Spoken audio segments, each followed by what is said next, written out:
In the year 1990, an all-white team of rugby players are busy practicing on the field. And on the other side of the road, a group of native African children play football. When a rally of vehicles escorting Nelson Mandela passes by, the native African children cheer for Mandela with great enthusiasm, while the rugby team and their coach look at the whole scene with disdain. One of the rugby players asks the coach who that was, and the coach refers to Mandela as a terrorist. The news shows the decisive moment when Nelson Mandela, who was imprisoned for 27 years, is let out of prison on the 11th of February 1990. It triggers a power struggle that leads to violent clashes among his supporters in the African National Congress and their rivals.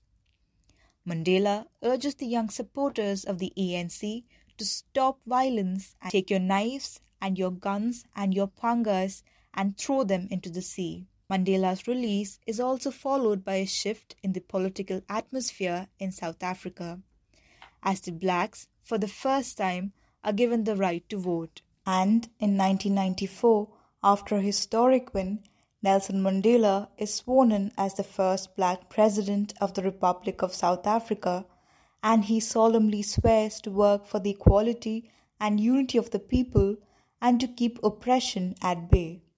On the morning after being sworn in as the president, Mandela, fondly called Madiba, his clan name, goes out for his usual early morning walk, accompanied by two bodyguards, Jason and Linga. On the way, they come across that day's newspaper with the headline, "He can win an election, but can he run a country?"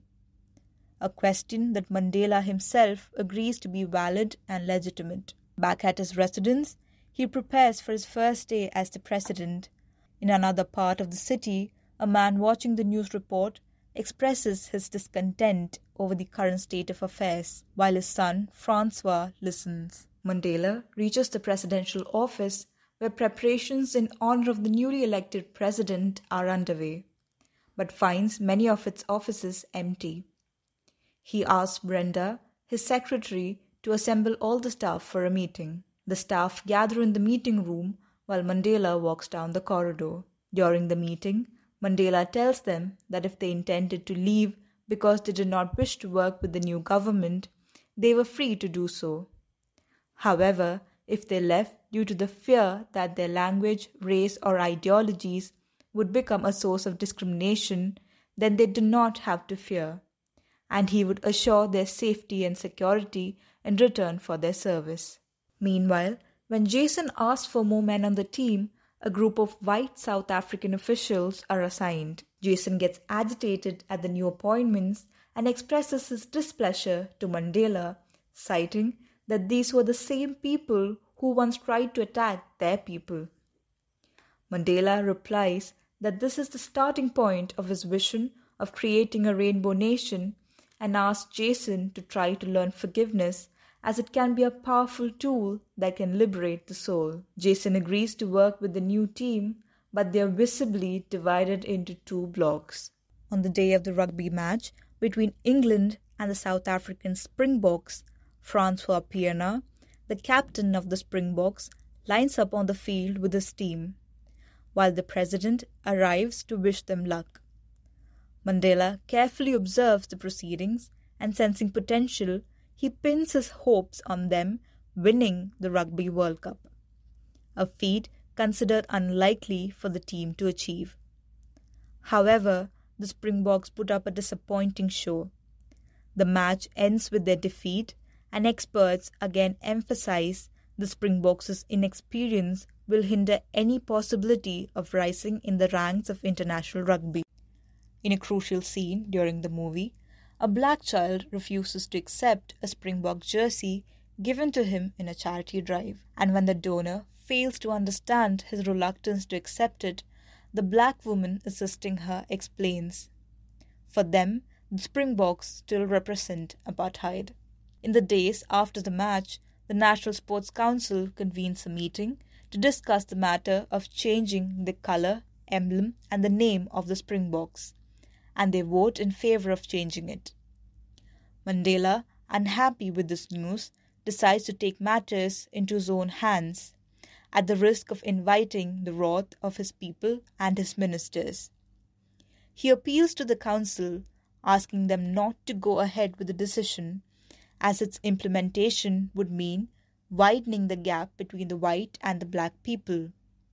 He receives a positive response to his appeal.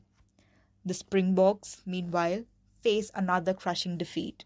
Mandela continues with his political duties, and as he travels across the world, he reiterates his vision and ideology for a new South Africa.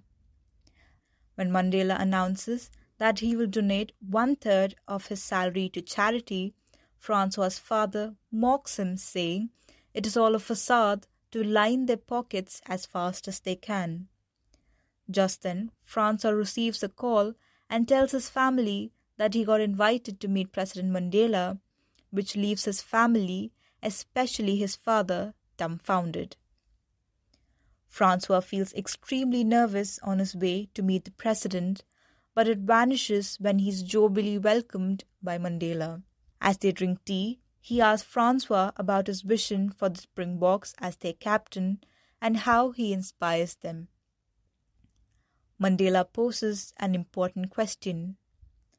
How do we inspire ourselves to greatness when nothing less will do? How do we inspire everyone around us? He tells Francois that sometimes it is through the work of others, through words of inspiration. The words strike a chord with Francois. As they continue their conversation, Francois is left awestruck at the charisma exuded by Mandela. And when he is asked by his wife how it feels to have met Mandela, he says, "He's not like anyone I have met before." Entrusted with the responsibility of winning the World Cup, Francois and the Springboks undergo rigorous practice. To promote his vision of one team, one country, Mandela arranges an outreach program that involves the Springboks traveling around the country to provide rugby coaching to children from remote areas. The team expresses the displeasure at the news, but Francois, inspired by Mandela and driven by his vision for the team, tells them that they will go ahead with it.